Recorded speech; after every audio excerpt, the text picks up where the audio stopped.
Okay, so last week when I reviewed episode 2, I was kind of complaining about how much dialogue there was. There was a lot of talking that was going on in that episode, and a lot of reminiscing, and not much action happened. I don't think any action happened actually last week. But this episode totally made up for it. I think there were maybe 10 lines of dialogue within 80 minutes of show. And so let me just start from the beginning, because so the episode opens up and there's, like I said, no talking. No one says a word for about 5 minutes, and all you get is just the foreboding, ominous, eerie music and people walking around. You can hear fire crackling. You can hear sounds in the distance with the wind howling. You can hear like the soldiers moving around with their shields and their swords and their spears, and there's no talking. And it's right there, just from the very beginning, the show had me tensed up and just knots in my stomach, because I was like just on the seat of my pants, edge of my seat, just wondering what in the hell is gonna happen. And so that whole motif sticks around, like I said, for about 5 minutes before that one crow, who's been around for the past couple episodes, I don't know what his name is, but he comments to Sam Tarly that, oh, it's about time you showed up, which, you know, that's about it. And then it goes quiet for quite a while again. And I had to take some notes this time because there was just too much that I didn't want to forget. So we go from that scene in the beginning, and it shows you everyone that's lined up with the Unsullied and the Wildlings and the armies of the North. And the camera sort of pans across everyone to show you that these are all the main characters, all the people you know. Any one of them can die. And I like that a lot. It was no one hanging out in the back, you know, safe and sound. All of them were up front, except for Arya and Sansa, who were up in the castle. And Tyrion was down in the crypt, of course. But all the fighters, they were like, yeah, these folks are gonna fight, and any one of these folks can be taken out today. Today might be their last day. So that was really good. And then so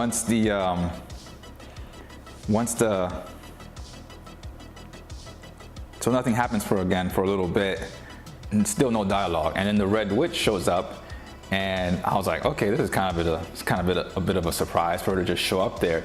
And of course, the Onion Knight is the first one to see her, and he gets his sword ready, but she doesn't. But he's up in the castle also, up on the walls, and so he gets his sword ready. But then she stops and she talks to Jorah, who's leading one of the, I would call them division, not divisions, maybe like one of the battalions. Yeah, he's got a battalion or so under his command. And so she's like, yeah, do you speak their language? She turns around to the Dothraki army and, you know, tells them, repeats after her or whatever. Oh, she tells them to raise their swords. So he tells the Dothraki army to raise their swords. And she does a little bit of a spell, and all their blades, their sides, are they sides? Yeah, they're sides. Well, whatever. Their swords all light on fire. And there's a swooping shot again where it's just nothing but dark blackness, and you see all those flames just coming on all across the field. And it's from Sansa's point of view up in the castle. And it's so cool. And I say the dark because this whole episode was really, really dark. There's cinematography wise, there's like hardly any light at all in this thing. So it's good because because it helps build up the foreboding atmosphere of, you know, you don't know what's going on, who's where, but it also comes to hurt it on later on in the show, which I'll cover. So the Red Witch literally gives light to a dark scene. Oh, excuse me.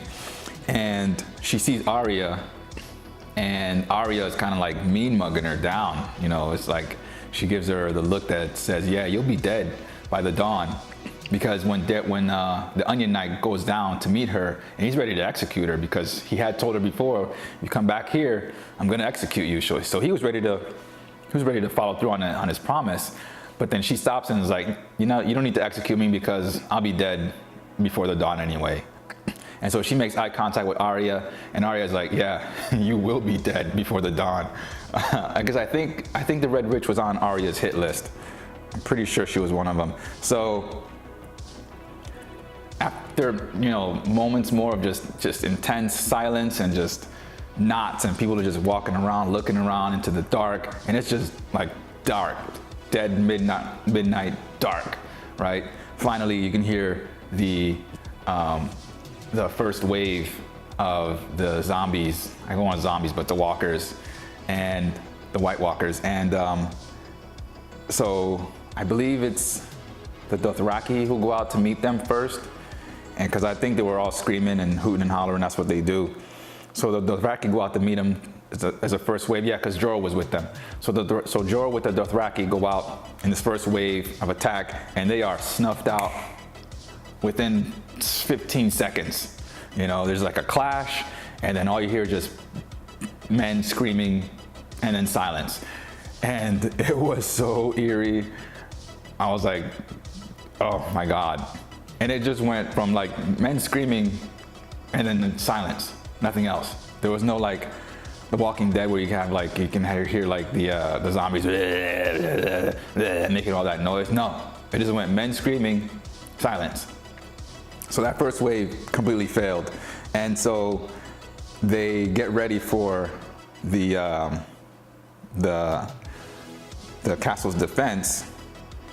And when the White Walkers come rushing in, and they rush in like running faster than those zombies did in 28 days later, and they just rush in.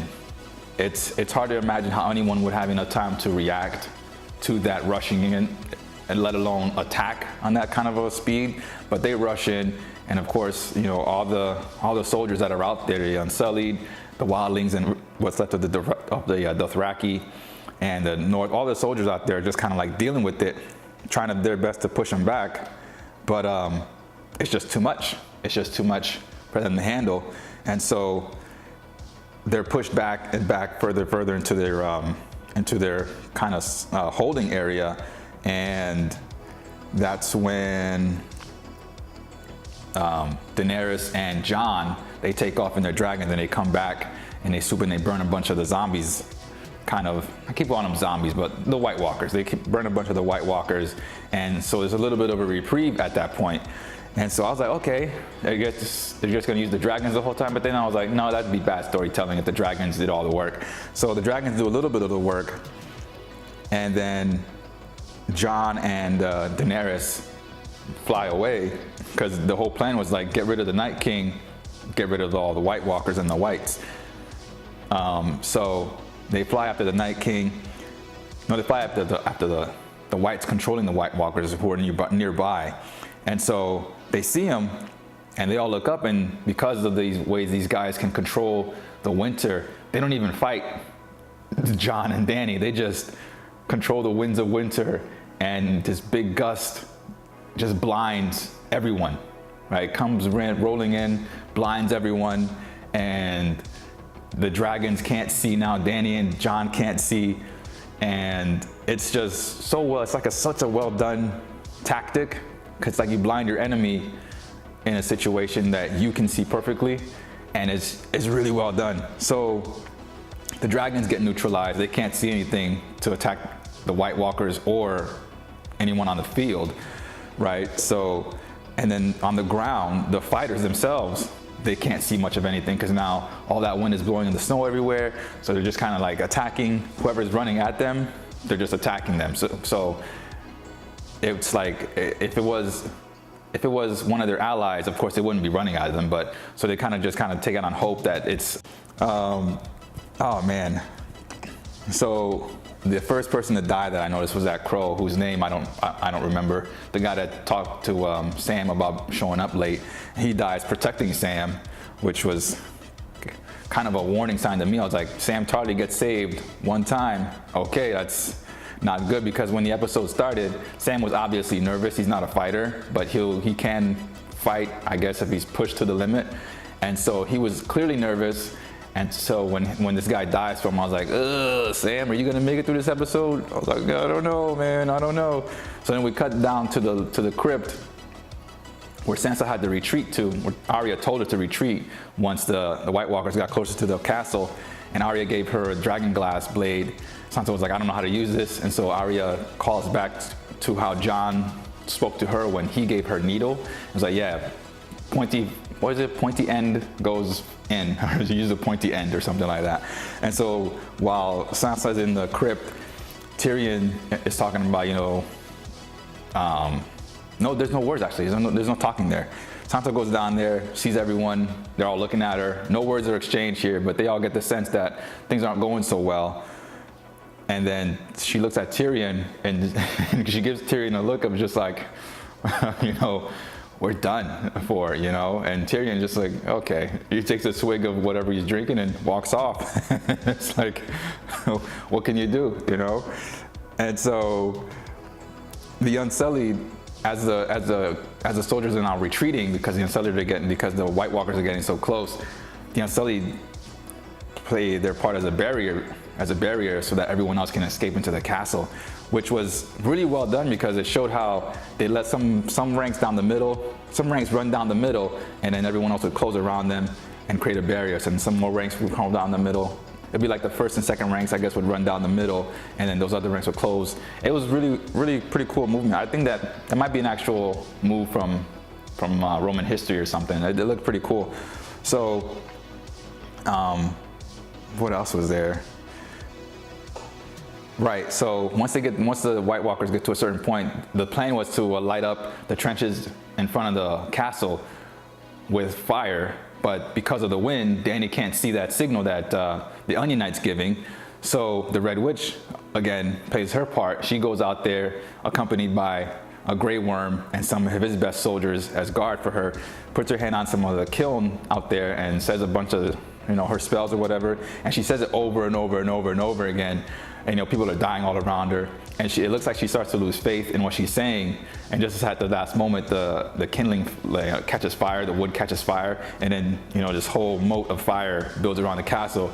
And a lot of the White Walkers, of course, they can't handle fire, so they die right immediately. But then the rest of them kind of hang back and they just stand there, which was just so well done. So because the Night King is controlling all of them, so he's like, yeah, just wait there. So we go back to the crypt for a little bit, and Tyrion and Sansa are talking about their marriage, how Tyrion was the best out of the three of them that Sansa was wed to, and Tyrion's being a bit coy about it. He's like, oh, don't say that kind of a thing. But then Sansa reminds him that it wouldn't have worked out between them because of Daenerys and Tyrion's split loyalties. So then Sansa says something to the effect of, there'd be trouble between us. And then Missandei chimes in. She's like, there'd be no trouble between you because without Dany, you'd all be dead now. So I was like, there goes more of that tension between Sansa and Dany that's gonna have to get played out, in these remaining 3 episodes. So we go back to the Weirwood, where Cheat Code Bran is there with Theon and a spattering of folks protecting Bran, and Bran is just like, yeah, all right, man, peace, I'll be back. And he wargs into some crows. Theon's like, where are you going? He's just like, where are you going?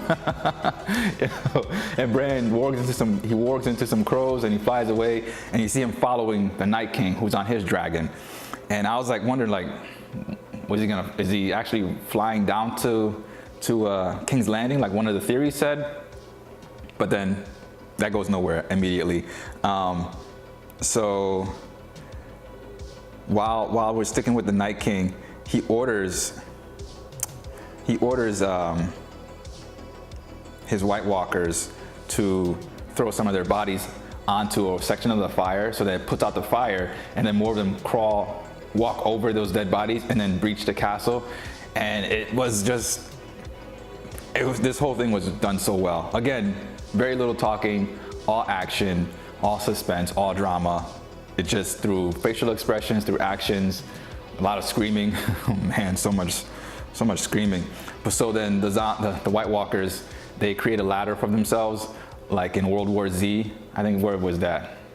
I forget what scene that was, where the zombies in World War Z created a mountain for themselves to climb on, and that's how they got over this massive wall. And that movie, they did the same thing here.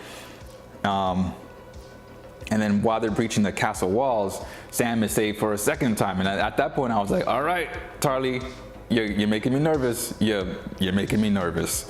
Okay, are you gonna bite it? I don't know. So with all the fire and, you know, the archers from the roof, the archers from the castle high walls were shooting fire arrows down against the White Walkers that are climbing up. So then with all the fire everywhere, the Hound loses all his nerve and he can't fight. He can't fight at all. He can't do anything. But then here comes Arya, right? Like Kratos, the god of war, and she's got her weapon that Gendry made her. She's just slicing through things, headshot, headshot, headshot, chopping this one up. It was just, she was, man, the Faceless Men should have kept her around, willingly or unwillingly. She would have been the best of them all. So she's going through them like butter. And then we get Lady Mormont, and the giant breaks through the doors of the castle into the courtyard, and she's there. She gets hit by him. She eventually gets picked up by the giant, and she has her dragon glass dagger, I think, with her, and the giant crushes her to death, but not before she stabs it in the eye, and it falls to pieces, and she's killed. So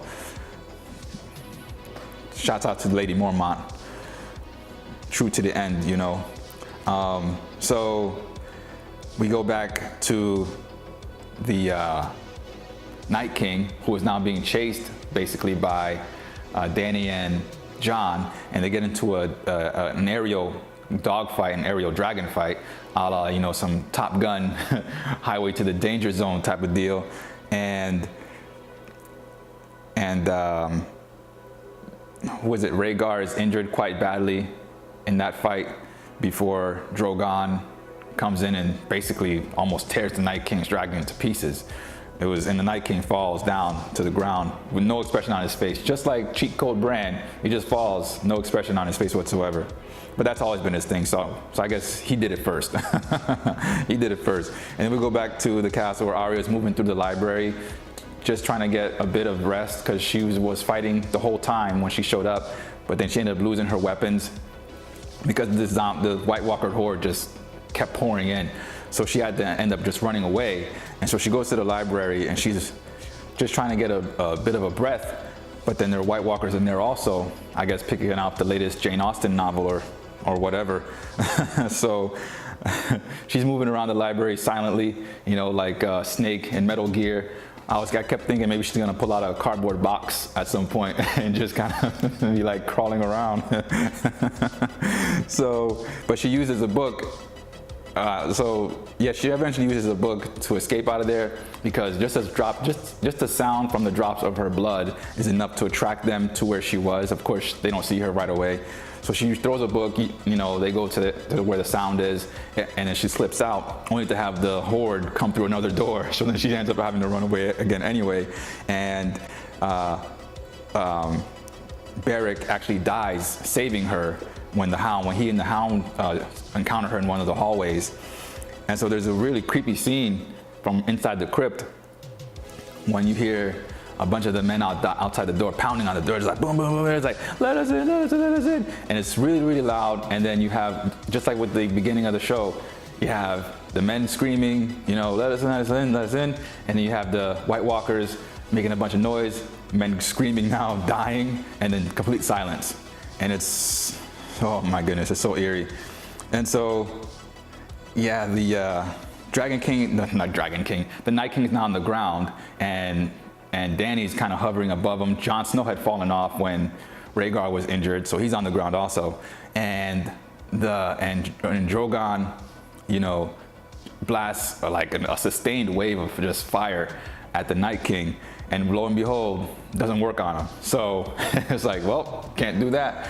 But before he can throw his spear at Drogon and try to get him too, Dany was like, oh, she flies away.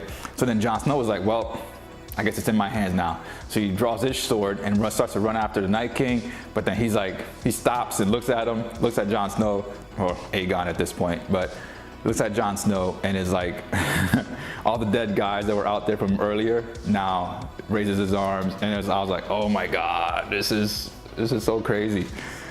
So then Jon Snow he's trying to get to the weirwood to Bran, and the Night King walks on his merry way, and all the dead now start to go against Jon Snow. And don't forget that all those people that died in the castle now are also raised. So now the survivors have to fight their former comrades.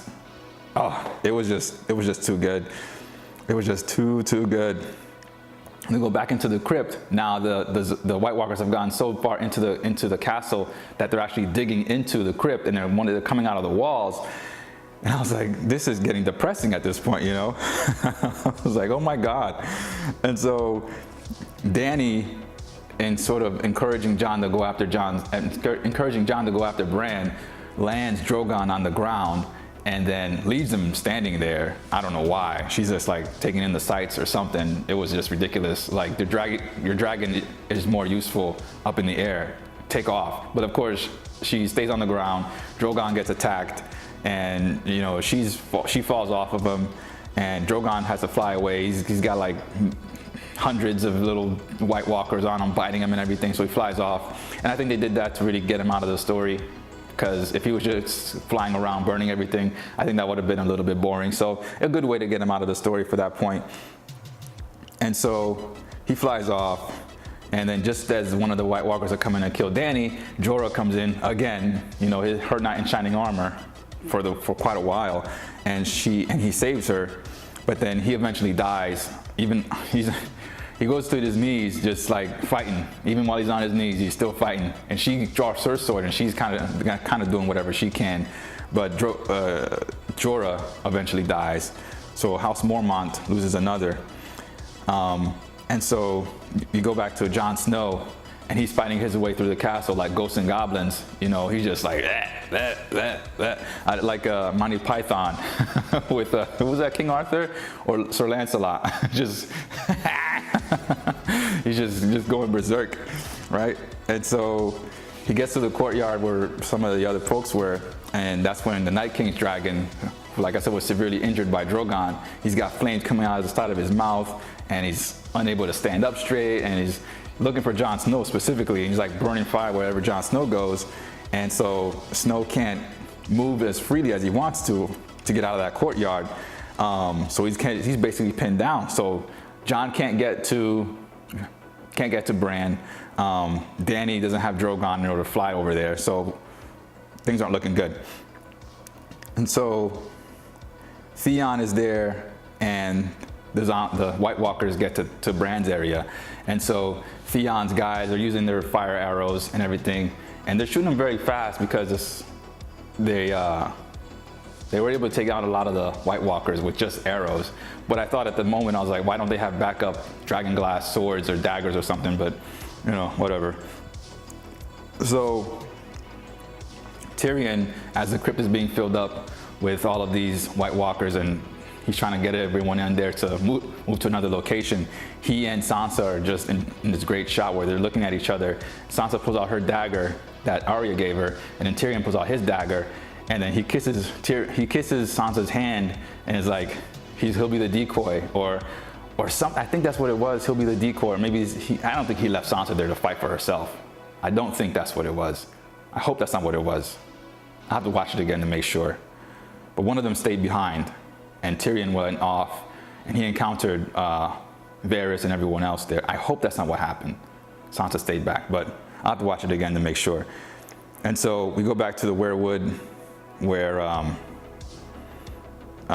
Theon is the last man standing, protecting Bran, and the Night King comes through, and then Theon just sees us at the end of his story, and Bran comes back to his old self from whatever he was doing. I guess he was looking at the future.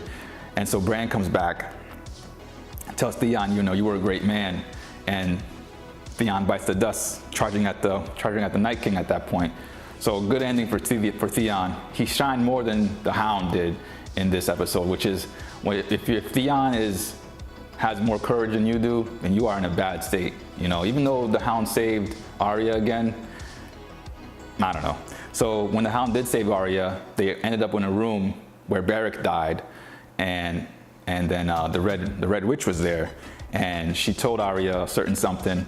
What do we tell the God of Death? And Arya was like, not today, not today. And so that really got Arya back into the spirits of just being her ninja self, because you could see that while she was running away, she was kind of losing faith in herself and just not being the faceless assassin superhero that she's come to become, that she's come to be. So Night King's walking in. Jon Snow is still pinned down in the courtyard by the Night King's dragon. Theon's dead. There's no one coming really for Bran. So Night King's getting closer and closer, and then they give each other this weird look where it's like Night King looks down at Bran looks back up at him, and then looks away, and then Night King looks, kind of tilts his head as if he's confused. I don't know if it's like, why aren't you scared of me, or what's going on, or what are you gonna do? I don't know what it was, but it was a weird look that had to have meant something. So Bran looks away, and then looks back up at Night King, and then as you think Night King's gonna reach for his sword to kill Bran, he stops and he turns around and he catches Arya with one hand on her throat, right? He catches Arya with one hand. She's got a knife, you know, so he stops Arya from killing him right there. But then the boss move of all boss moves, Arya drops the knife to her free hand, which was below her, and then just stabs the Night King right there. And at that point, I screamed just like a little girl. I was like, oh my God, that was so good. That was so good. That was so good. So I was like, got him. And then he turns the ice, falls apart. Everyone else turns the ice, falls apart. And I had no words. I just screamed for 2 or 3 minutes. It was just, oh, so good. So the war against the dead has been won by Arya, MVP, right? Jorah dies in Dany's arms, and Drogon comes back and kind of lays his wings around them, around the two of them. It was a really nice scene. It was really nice. Like he was helping her be comforted with his death, because Jorah's been around since Drogon was, you know, a little hatchling. So it was kind of like, oh man, my mommy and daddy, or whatever.